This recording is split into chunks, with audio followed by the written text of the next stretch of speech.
안녕하세요. 저는 이제 한숨 좀 돌리고 제 얘기를 정리해서 남들에게 전할 수 있게 되었어요. 사실 제가 살아온 길이 별게 있는 건 아니지만 많은 여자들의 인생이 그렇듯 결혼하고 나서 엄청나게 변화가 일어나게 되는 것 같아요. 저는 네 형제 중 막내 아들에게 시집을 갔고 당시 저희 엄마께서는 그래도 장남이 아니니 다행이라고 하셨었는데요. 그런데 이 부분에서 저를 색다르게 힘들게 만드는 것이 있었으니 바로 동서 형님들과의 관계였어요. 제 위로는 주르륵 아주버님들이 계시고 동서 형님들까지 첫째, 둘째, 셋째 이렇게 있는 거예요. 그리고 다들 저보다는 결혼을 빨리 하신 걸로 알고 있지만 아기는 늦게 들어섰는지 저랑 엄청나게 차이가 많이 나지는 않더라고요. 아마 첫째 형님은 그걸 가지고 무척 스트레스를 받았고 시험관도 하고 별걸 다 하셨나 봐요. 다른 형님들도 비슷한 시기쯤 임신을 하게 되어서 그런지 애들 나이 차이도 각각 얼마 안 나더라고요. 그 와중에 저는 결혼하고 얼마 안 되어 금방 아이가 생겼어요. 둘째 형님과 셋째 형님도 당시 임신을 하고 있어서 우리는 나란히 같이 출산하게 된 것이었는데요. 이 두 분 다 당연히 초사는 아니고 동생들을 낳는 상황이었기 때문에 저보다는 좀 여유 있어 보이더라고요. 어찌되었건 동서간의 임신 출산 시기가 비슷하면 좀 친하게 지내고 해도 좋은 거 아닐까요? 그런데 정말 도대체 인간들이 왜 그렇게 자격지심으로 똘똘 뭉친 걸까요? 시댁에서 만나는 내내 그렇게 질겅질겅 씹어대기나 하고 지들도 뱃속에서 애를 품고 있는 주제에 정말 엄청나게 텃세를 부리고 못되게 굴었어요. 이들이 저를 대놓고 싫어하고 욕을 했던 이유를 생각해보면 제가 볼 땐 아무리 여러 번 생각해봐도 저도 학벌 때문인 것 같아요. 솔직히 저는 그런 부분에 대해서 딱히 내세운다든지 이게 뭔가 훈장이 된다든지 하는 생각을 한 적은 없어요. 그런데 그걸 이렇게나 유독 드러내서 생각하게 된 건 다 저들 때문이라고 보고 있는데요. 저는 서울대를 나와 제 전공에 맞는 직장을 다니고 있었고 그러다가 남편을 소개받아서 만나게 되었어요. 학벌은 저보다 조금 못했지만 저는 무슨 상관인가 싶었고 그래서 잘만 결혼해서 살고 있어요. 문제는 여기서 토달고 괜히 시비 거는 게 형님들이었다는 거예요. 하도 저를 도마 위에 올려놓고 대놓고 비꼬길래 몇 번 당하다 보니 너무 짜증나서 남편에게 물어봤어요. 대체 형님들은 어디 학교 나온 거냐? 뭘 하다가 결혼들을 한 거냐고 말이에요. 남편 말을 들어보니까 참 뭐라고 대꾸해야 할지 모르겠더라고요. 아, 우리 형수님들 내가 알기로는 서울에서 학교 나오신 분들 없을걸? 셋째 형수님이 그나마 여기 근처 전문대 어디야? 그 옆쪽에 있는 곳 거기 나오셨어. 둘째 형수님이나 셋째 형수님은 다 어린이집이랑 유치원 교사 하다가 결혼하셨고 큰 형수님은 그냥 격리로 직장 다니다가 오신 걸로 알고 있어. 그런데 그 바닥 자부심이 엄청나시더라고. 그런 부분에 대해 얘기들도 많이 나누시는 것 같아. 아니, 이런 건 그래. 그렇다 치자고요. 자기들 학력이라든지 직장은 그렇다 치는데 거기서 교육 관련된 자부심이 정말 어마어마했어요. 그럼 그냥 자기들끼리 그런 자부심 세우면서 잘들 키우고 살면 되는 거 아닌가요? 그리고 자기들이 저랑 아기 낳아서 키우는 텀이 뭐 얼마나 크다고요. 게다가 본인들이 교육에 대해 관심이 많으면 많은 거지 왜 제 학교를 생뚱맞게 들먹이며 앞에서 욕을 하는지 모르겠어요. 특히 첫째 형님은 말을 보통 얄밉게 쏘아붙이는 게 아니더군요. 내 친구도 서울대 나왔는데 걔네 집 처음에 엄청 경사났다고 현수막 걸고 아주 별 쇼를 다 하더라고. 한마디로 개천에서 욕난 거지. 그런데 그냥 그렇게 좋은 데 갔으면 감사하고 조용히 살았어야 했는데 글쎄 걔 나중에 어떻게 됐는지 알아? 걔 나이트 가서 남자 잘못 만나서 임신했잖아. 그래놓고 지금 매일 울면서 전화 와서 남편이 바람 피우고 다니고 집에 오면 맨날 때린대. 아이고 세상에 그 꼴이 다 뭐냐? 백날 서울대 나와봤자 뭐해? 여자는 시집 가면 끝이야. 이런 이야기를 왜 제 앞에서 하는 거냐고요. 이야기의 시작과 끝이 맨날 제 모교인 거예요.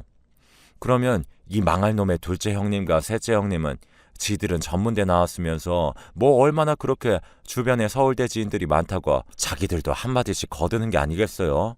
뭐 누가 서울대 들어가서 공부만 하다가 대단해졌는데 남자 잘못 만나서 그 학벌 다 날리고 집에서 애만 키우고 산다 등 레퍼토리가 어째 다 비슷한 거예요. 지들이 대체 뭘 안다고 저런 소리를 하는 건지 진짜 답답하더라고요. 형님들은 시댁에서 만날 때마다 조금씩 더 자란 아이들끼리의 만남을 보며 매일 그렇게 제 아이 트집만 잡았어요.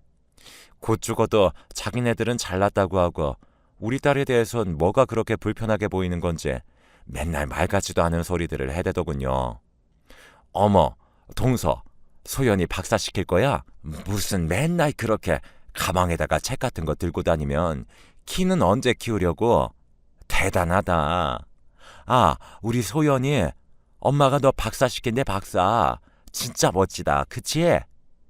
이건 솔직히 생전 모르는 남이 들어도 무조건 칭찬은 절대 아닌 어딘가 비꼬는 소리가 한 70%는 들어간 소리라는 게 느껴지지 않나요? 그런데 자기들은 벌써 4살배기 애를 두고 학습지를 시키고 있네, 영어 유치원 시험 칠 준비를 하고 있네 하면서 온갖 호들갑을 다 떨더라고요. 있잖아, 소연이는 그렇게 책만 익힐 거야? 책만 읽히다가 바보 된다, 자기. 자기가 책 들이파서 좋은 학교 가긴 했지만 이젠 그런 시대 아니거든. 골고루 다 익히게 하고 특히 국영수는 선행으로 일찍 들어가서 빨리 잡아줘야 해. 물론 자기도 대단하지. 근데 이제 우리 애 때는 그런 걸로만은 되는 건 아니니까 교육 설명회저 좀 다니고 선생님들이랑 상담 좀 해봐. 이런 말들을 막 하면서 우리 딸과 저를 불쌍하다는 듯 쳐다보는데 정말 미친 듯이 속이 뒤집어지더라고요. 여기서 좀 정리하고 가자면 둘째 형님네는 2살 터울 형제를 낳았는데 그중 막내 남자애가 저희 애랑 동갑, 그리고 셋째 형님은 연년생 남매를 낳았는데 그중 막내 여자애가 저희 애랑 동갑이에요. 첫째 형님은 우리 애랑 3살 차이인 외동딸 하나만 있고요. 아무튼 크게 봤을 때 둘째, 셋째, 넷째 손주 손녀들이 죄다 같은 해에 태어났고 얘네들이 다 같이 수능을 본다는 거예요. 진짜 이렇게 몰리기도 쉽지 않은데 잘하면 잘할수록 초등학교 어디에 보내니 교육을 어찌하니 하면서 자꾸 비교들을 해대더라고요. 그러니 명절에 마주치는 것도 스트레스고 가끔 전화해서는 자기의 선행학습 시켜서 그런지 학교에서 100점 맞아온다는 자랑만 하고 있었어요. 그러면서 저는 평범한 딸내미의 점수를 말하면 꼭 말끝마다 서울대 나온 엄마가 있는데도 별반 다를 게 없다는 식으로 비꼬는 거예요. 위로한답시고 동서 괜찮다며 힘내라고 말이에요. 그런데 제가 교육하는 부분에 있어서 관심이 없는 게 아니고 나름의 교육관이 있었어요. 원래 이건 모든 엄마들에게 다 있는 거잖아요. 내 자식은 이렇게 저렇게 하면서 키워야겠다는 기준이 있는 거고요. 그리고 애 성향도 봐가면서 해야지 공부 기질이 없는 자식을 무조건 학원으로 오라가라 하면서 학대하듯 공부시킬 수도 없는 거예요. 물론 저도 어느 정도까지는 엄마가 도와줘야 하고 사회에서 활동할 수 있는 수준으로 함께 지켜봐야 한다는 것도 저는 맞다고 생각해요. 그런데 저는 분명히 그렇게 해왔거든요. 잘 다니던 직장도 그만두고 육아휴직 후 다시 나가려다가도 결국 애한테 올인해야겠다는 생각에 5년을 쉬었어요. 남들 다 보낸다는 어린이집도 애 스트레스 받고 밤마다 우는 걸 보고 저는 큰맘 먹고 안 보냈어요. 보니까 형님들은 진작부터 사회성을 길러야 한다며 3살 때부터 보내고 4살 때에는 이미 교육 설명회를 다니며 영어 유치원 준비를 하고 학습지 돌려가며 학원을 계획하고 정말 말도 안 되게 바쁘더군요. 그때 저는 동기들이 출세하고 잘 되는 얘기들을 듣고 가슴 아프긴 했지만 우리 애가 손톱 물어뜯고 엄마 찾는 모습을 보기 힘들어서 그냥 관둔 거예요. 어쨌든 내가 세상에 낳은 아이니 애 스펙 살리려는 걸 애가 가만히 지켜봐 준다면 괜찮지만 우리 애가 그런 기질이 아니라면 내가 포기하는 수밖에 없잖아요. 뭘 해도 어쨌든 아이와의 시간은 절대 돌아오지 않을 테니까요. 그리고 나중에 아이가 컸을 때 저는 어떤 결과가 나오던 간에 책임을 져야 하고요. 그러니 남들이 다들 말리고 시댁 친정에서도 다 뭐라 하는데 저는 직장을 그때 그만둔 거예요. 그랬더니 형님들이 저를 갖고 조롱하면서 보라며 저렇게 학벌이 좋아봤자 여자가 결혼하고 들어앉으면 끝이다. 저래봤자 마트 캐셔나 하겠지 뭘 하겠냐며 지들도 같은 여자면서 저를 놀리는 거예요. 한동안 정신건강도 너무 안 좋을 것 같아 시댁 드나드는 걸 끊고 남편이 뭐라고 난리를 치던 간에 저는 무시하고 애와의 관계에 집중했어요. 일단 남편이 외벌이가 되었으니 절약을 해야 할 것 같아서 최대한 싼 책들로만 주워다가 읽히고 제가 어릴 때 재밌게 읽었던 세계 명작이라든지 위인전이라든지 애 독해력 키우는데 도움이 되는 책들을 찾아서 무조건 읽혔답니다. 요즘 보면 책값에 100만 원은 우습게 쓰던데 제가 키울 때도 비슷했어요. 그런데 저는 헌책방이나 인터넷을 뒤져 정말 다 떨어져 가고 스티커로 겹쳐놓은 것 같은 책들을 몇만 원에 사정하고 받아와서 읽혔습니다. 선행학습? 그런 거 모르고요. 그냥 책만 무식하게 많이 읽히긴 했어요. 문제집 몇 권 사다가 풀려봤는데 애가 그런 식으로 접근하니 더 질려하고 싫어하기에 잠깐 쉬었고요. 저도 저만의 교육관이 있긴 하지만 그렇다고 해서 너무 고지식하게 한쪽으로만 기울진 않았고 나름 육아 관련해 좋은 선배님들의 방향이 적혀있는 책들이 있다면 충분히 이 부분들을 같이 읽고 제 일상에 적용시켰어요. 애한테 억지로 강요하지 않고 어떻게 하면 자연스럽게 온갖 종류의 책들을 폭넓게 익혀줄 수 있는지 선배들의 조언이 담긴 책도 읽고 강의도 몇 번 갔답니다. 그렇게 하면서 우리 딸은 6, 7살쯤에는 혼자 스스로 일기를 쓰고 책을 스스로 집어다가 몇 권씩 읽게 되었죠. 그런 와중에 수학과 언어 관련된 부분도 같이 읽게 되면서 영어도 함께 잡아가게 되었답니다. 영어도 애가 좋아하는 쪽으로 많이 길을 열어주며 CD도 맨날 듣게 해주고 수학, 과학을 어려워하는 애에게 쉬운 수준부터 책을 골라다가 슬쩍 놔두고 바꿔주고 하다 보니까 점점 생각이 많이 넓어지고 깊어지더라고요. 대화를 하고 글을 쓰게 해보고 뭔가 해결하는 능력을 점검하는 과정에서 지켜보자니 그런 부분들에서 많이 눈에 띄게 되었어요. 따로 영어 유치원에 보내지 않았음에도 영어 동화책을 초등 수준으로 훌훌 읽게 되었고 초등학교 가서는 그보다 더 상위 레벨이라도 아무렇지 않게 읽고 그림 없는 책들도 쉽게 이해하면서 빨리 다른 걸 사달라고 하더군요. 이런 와중에 남편은 아이 교육에는 전혀 관심도 없고 그 무렵쯤 제가 형님들 연락을 거의 끊다시피 하고 사라져서 그런지 그 인간들이 글쎄 아주버님을 통해서 제 남편에게 혼수를 또 두는 거 있죠.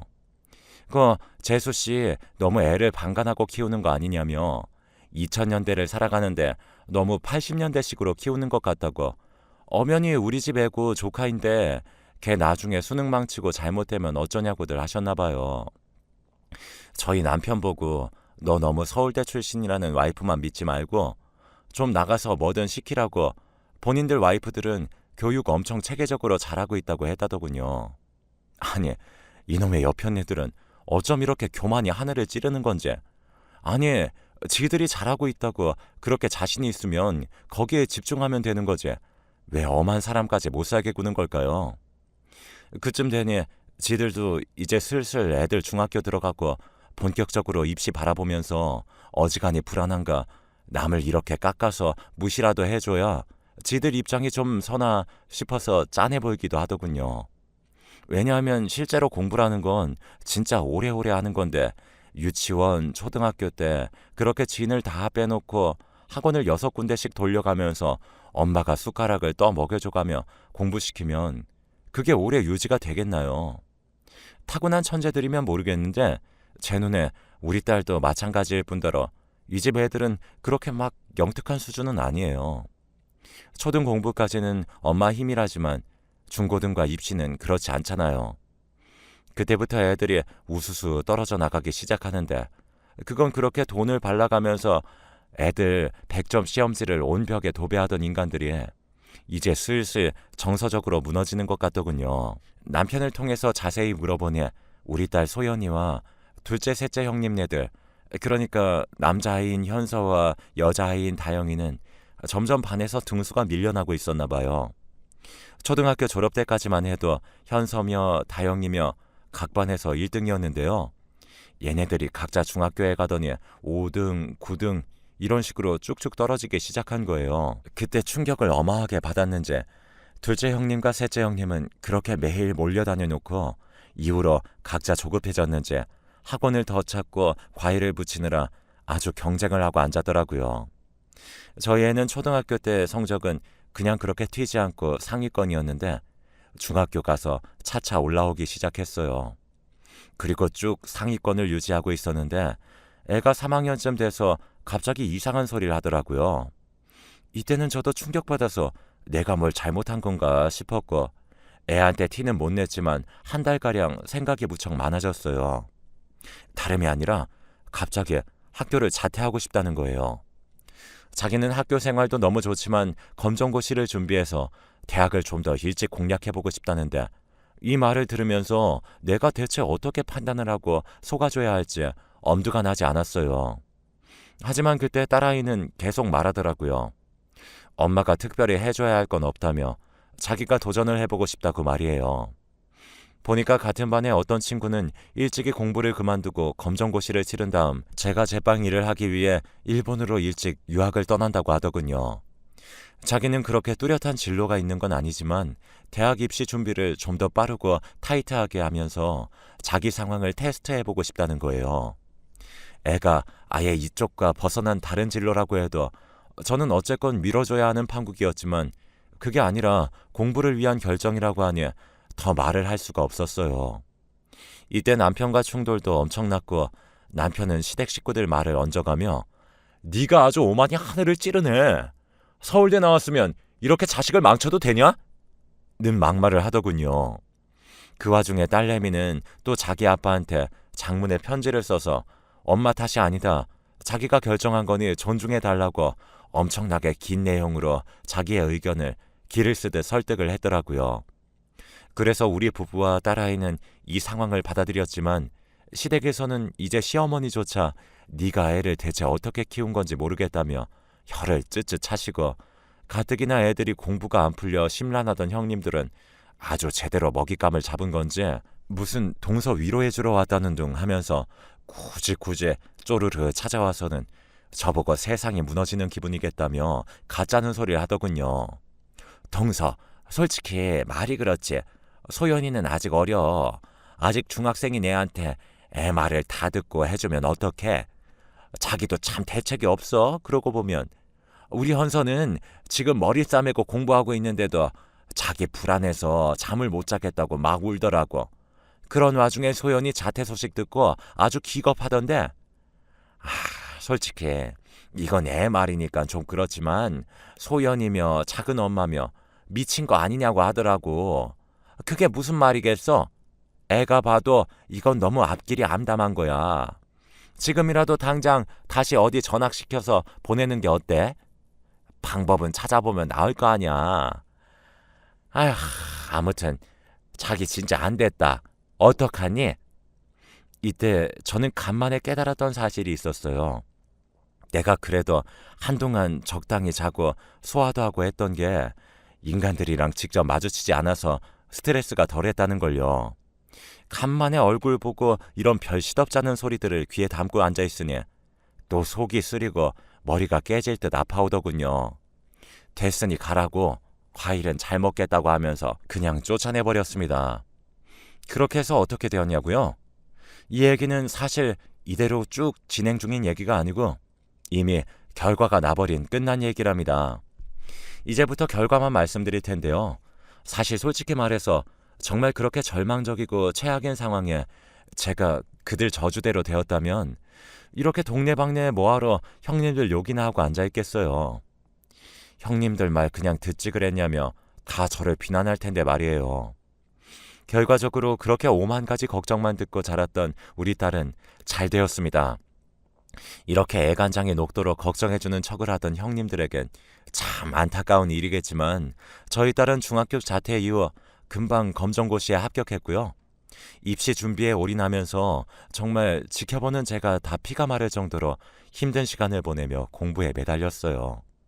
그리고 수능을 3번 치렀는데 솔직히 고등학교를 다니면서 준비했어도 되지 않았겠나 싶지만 우리 딸에게는 이 방법이 맞았던 것 같아요.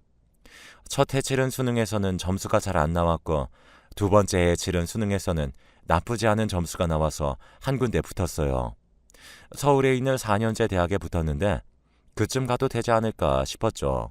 저도 괜찮게 보고 있던 학교이기 때문에 이쪽으로 가도 되겠다고 말을 했었거든요. 그런데 딸의 생각은 다르더라고요. 자기 딱 한 번만 더 준비를 해보겠다는 거예요. 이번까지만 자기에게 시간을 달라고 하는데 사실 그 시기 동안 제가 해줄 수 있는 게 많이 없었고 그때 제가 복직해서 다니던 직장에서도 줄줄이 일이 터지고 있던 상황이라 머리가 너무 아팠어요. 일단 우리 기준에선 삼수지만 사회적 나이로 볼 때는 엄연히 제 나이에 수능을 보는 거니까 그냥 그러라고 했어요. 그리고 정말 미안할 정도로 제가 딸에게 많이 신경 써주지 못했어요.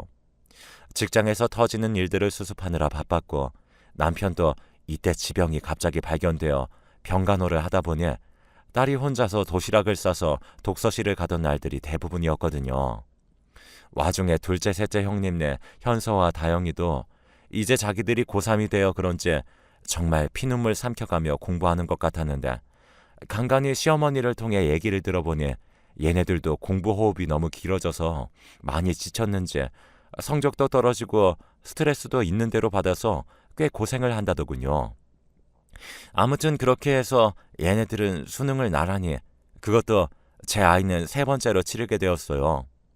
그렇게 해서 저희 딸은 명문대에 합격했고 다른 조카들은 각자 본인이 원하지 않은 전문대학에 합격한 것으로 결론이 났습니다. 이때의 합격 소식을 듣고 우리 가족은 숨을 제대로 쉴 수가 없었어요. 사실 제 목표라기보단 딸의 목표가 되었기 때문에 제가 그 과정에서 많이 함께 해주고 도움을 주지 못했지만 그래도 대한민국 고3을 둔 엄마의 마음은 매일매일 살얼음판을 걷는 기분이잖아요. 저는 그걸 어영부영 3년을 한 셈이었고요. 이때 이 소식을 남편을 통해 시댁에 알리게 되었고 시어머니는 엄청나게 좋아하며 환호성을 지르시더라고요. 동네 현수막이라도 걸어야겠다. 요즘엔 그런 거 안 하냐? 하면서 그제서야 저보고 네가 참 잘했었다고 하시더라고요. 사실 저희 시어머니야 그닥 기준이 없으시고 며느리들이 말하는 흐름이나 결과에 많이 치우치는 분이시기는 해요. 오죽 며느리 셋이 달려들어서 막내 며느리 욕을 하고 있고 왕따를 시켜대니 별 생각 없이 거기에 휘말렸을 거고 이후에 보니 결국 막내 며느리의 결과가 좋고 자기야 똑같은 우리 핏줄이고 우리 손녀이니 여전히 그냥 아무 생각 없이 좋으신 거예요. 하지만 둘째 형님과 셋째 형님 그리고 일찌감치 딸을 전문대에 보냈던 첫째 형님은 달랐겠죠. 왜냐하면 그들은 엄연히 저와 남이잖아요.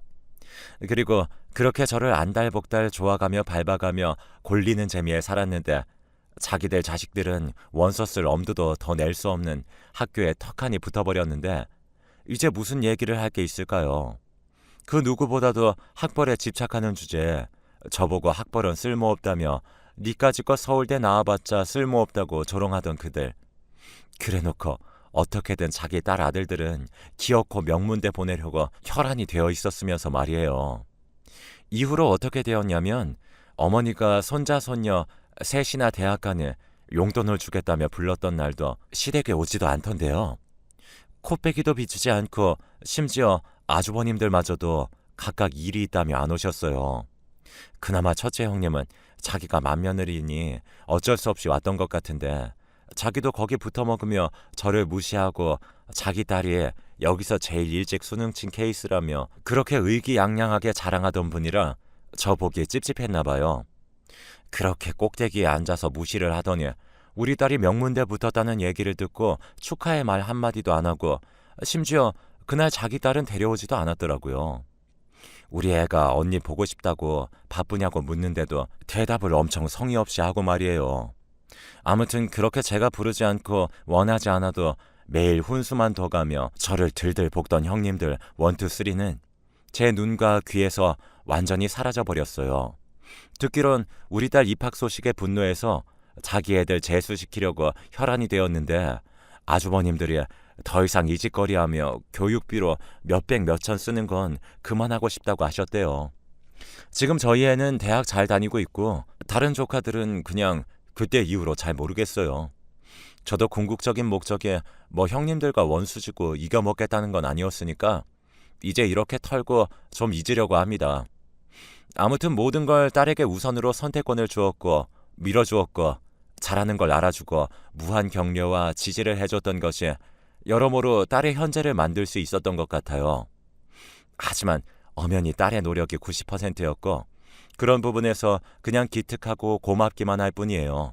누가 뭐라고 하건 간에 저는 저대로 제 길을 가며 크게 흔들리지 않았던 저 자신이 답이 아니었나 싶기도 합니다. 물론 앞으로도 갈 길이 멀지만 지금 하던 대로 저는 쭉 딸을 응원할 생각이에요. 모두들 계획하시는 일들 다 자기 방향에 맞게 행복하게 이뤄 나가시길 바랍니다.